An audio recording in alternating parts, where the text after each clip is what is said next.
and welcome to Asset Television News. I am Emmanuela Akwaya. First, the headlines. Nigerian Senate gives go-ahead for troops deployment to Benin Republic. Governor Fubara Defects to APC, says he found a new home. Super Eagles coach laments 3 months unpaid salaries.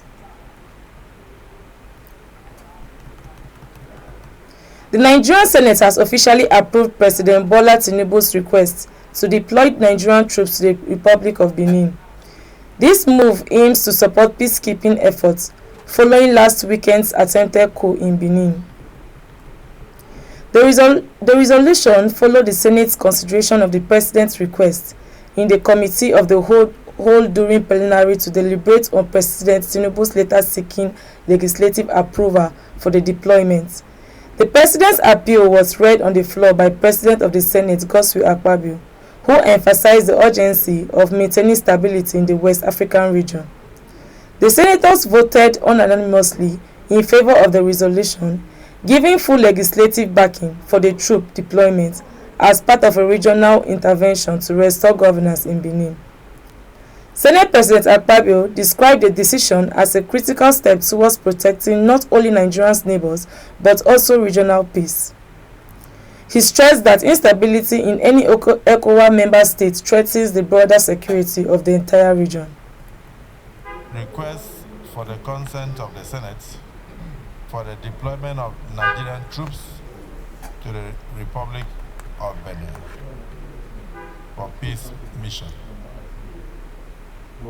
Pursuant to Section 5, Subsection 5, Part 2 of the Constitution of the Federal Republic of Nigeria 1999 as amended, I seek further to consultation with the National Defense Council the consent of the Senate for the deployment of Nigerian troops to the Republic of Benin.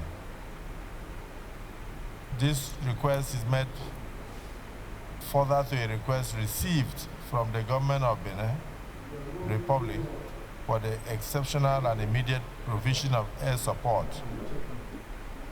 by the armed forces of the Federal Republic of Nigeria. The distinguished Senate may wish to note that the government of the Republic of Benin is currently faced with an attempted unconstitutional seizure of power and disruption and destabilization of democratic institutions. The situation as reported by the government of Benin requires urgent external intervention. They want the approval letter. Yes. The Distinguished Senate, considering the close ties of brotherhood and friendship which exist between Nigeria and the Republic of Benin, as well as the principles of collective security upheld within ECOWAS, it is our duty to provide the support as requested by the government of the Republic of Benin. The approval letter from the Senate will be transmitted to President Tinubu without delay, clearing the way for Nigerian troops to join the peace mission in Benin. The Senate now confirmed the actions of Mr. President in the deployment of the Air Force and troops to Benin Republic to ensure peace mission and restore order and sanity in that country, thereby saving Nigerians from thousands and thousands of refugees and also saving Nigerian borders from unnecessary criminality and disruption of peace and stability. Those in support of the confirmation of the approval say aye. Those against say nay. The approval is hereby confirmed.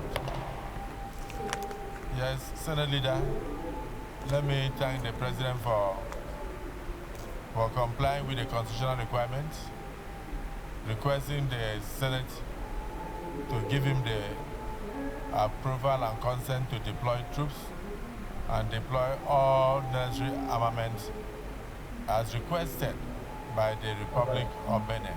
Senate now come. Osun State Governor Ademola Adeleke on Tuesday formally announced his defection to the Accord Party (AP), weeks after resigning from the People's Democratic Party (PDP. Adeleke made the declaration at the banquet hall of Osun State Government House, where a large delegation of national and state leaders of the Accord Party gathered to welcome him. The governor confirmed that he will contest the 2026 governorship election on the platform of the Accord Party, popularly known as the Thumb Up Party. He disclosed that he had quietly registered with the party on November 6, 2025, after wide consultations with political stakeholders and opinion leaders. Adeleke noted that the Accord Party's philosophy of welfareism aligns strongly with his administration's focus on workers' welfare and citizens' well-being. Welcoming Accord Party leaders to the government house, saying it was a reunion of one family.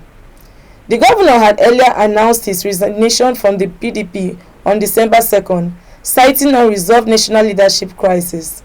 In a statement posted on Instagram, he revealed that his resignation letter was submitted to PDP leaders in Sangba Agbogude Ward 2, Ede North local government on November 4th. Rivers State Governor Siminalayi Fubara on Tuesday formally abandoned the People's Democratic Party (PDP) and declared his move to the All Progressive Congress (APC), setting off a new wave of political realignment in the Rivers State. The governor made the announcement during a stakeholders meeting at the Government House, Port Harcourt, telling party loyalists that his decision was driven by the need to openly support President Bola Tinubu, whom he credited for sustaining his administration through turbulent times. Fubara spoke bluntly about the role the president played in his political survival. He added that offering Tinubu anything less than full commitment would amount to ingratitude. Fubara's move comes on the heels of a sweeping defection in the Rivers State House of Assembly, where Speaker Martin Amewole and 17 lawmakers crossed over the APC on December 5th. The lawmakers cited deepening internal crisis within the PDP as their reason for leaving, triggering fresh political tension in the state. Nigeria has been plugged into yet another wave of sorrow as a string of violent incidents across Adamawa, Anambra and Sokoto states claimed dozens of innocent lives, drawing renewed calls for firm and compassionate leadership. Former presidential candidate Peter Obi lamented the country's recurring heartbreak, describing the recent incident as a nation of an unending tragedy. Over the past few days, Nigerians have been confronted with grim reports: worshippers killed in Anambra, 7 women protesters shot dead in Adamawa, and a fresh round of bandit attacks in Sokoto that left 7 more citizens dead. For Obi, these incidents are not isolated. They underline a deepening national crisis. Obi pointed out that the killings in Anambra reflect a failure to safeguard citizens in spaces where they should feel most protected. He added that the death of peaceful women protesters in Adamawa highlights a worrying erosion of trust between citizens and the security agencies meant to protect them. Really are set to be back after the short break. Stay tuned.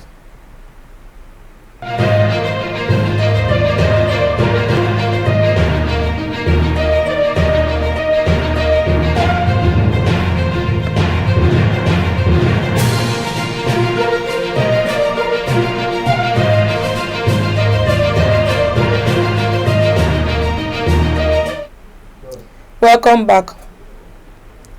8th Division Nigerian Army Sector 2 Joint Task Force Northwest Operation Fasayama Strike Team deployed for counter-banditry and terrorism operation in Sokoto State in a swift and defensive ambush operation and tactical operation successfully neutralized 11 bandits and recovered substantial cache of arms.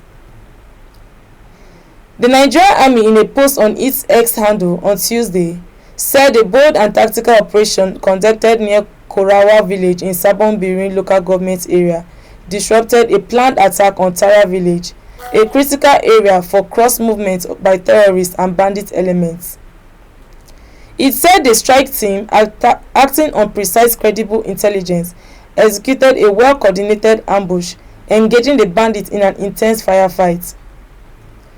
The army said the operation resulted in the neutralization of 11 bandits, while others fled with gunshot wounds. The troops recovered 8 AK-47 rifles, 5 extra magazines, and 26 rounds of 7.62mm ammunition. The Chief of Army Staff, Lieutenant General Wahid Shaibu, on 9th December 2025, decorated the Acting Director, Army Public Relations, Apollonia Anele, with the rank of Colonel in recognition of her steadfast dedication and exemplary service to the Nigerian Army. At a brief ceremony held at the Army Headquarters, Abuja, the Corps commended Colonel Anele's professionalism and unwavering commitment, charging the Directorate of Army Public Relations to sustain its efforts in projecting the Nigerian Army's image responsibly and credibly. Represented by the Chief of Policy and Plans, Major General Bamidele Alabi, the Corps underscored the indispensable role of public trust in the success of military operations. He urged the Directorate of Army Public Relations to strengthen transparent, accountable, and timely communication on the activities of the Nigerian Army, stressing that effective strategic communication remains vital in bolstering national confidence in the armed forces. 11 days to the start of 2025 African Cup of Nations in Morocco, Super Eagles coach Eric Chelle is at the center of an intense situation with the Nigerian Football Federation over unpaid salaries, just as he is yet to unveil his final squad of tournaments. The 2025 AFCON will be played from December 21st to January 18, 2026 in Morocco. Nigeria and the 23 other sides are allowed to select up to 28 players for the 2025 finals. The deadline for naming squad is Thursday, December 11, and the mandatory release date for clubs to make players available is Monday, December 15. The Nigerian Football Federation published Chelle's 54-man provisional list last Tuesday and ahead of Thursday's deadline by the Confederation of African Football. However, it appears the final squad is not the only pressing issue on the coach's desk, as reports surfaced on Tuesday that Franco Malian is owed 3 months' salary. In May, Chairman of the National Sports Commission, Shehu Diko, revealed that the commission made provisions for the upfront payment of Super Eagles coach Eric Chelle's salary until October through a presidentially endorsed support group as part of the efforts to stabilize Nigeria's 2026 World Cup qualification campaign. And that is the news at this hour. Do follow us on all our social media handles. I am Emmanuel Akwaya.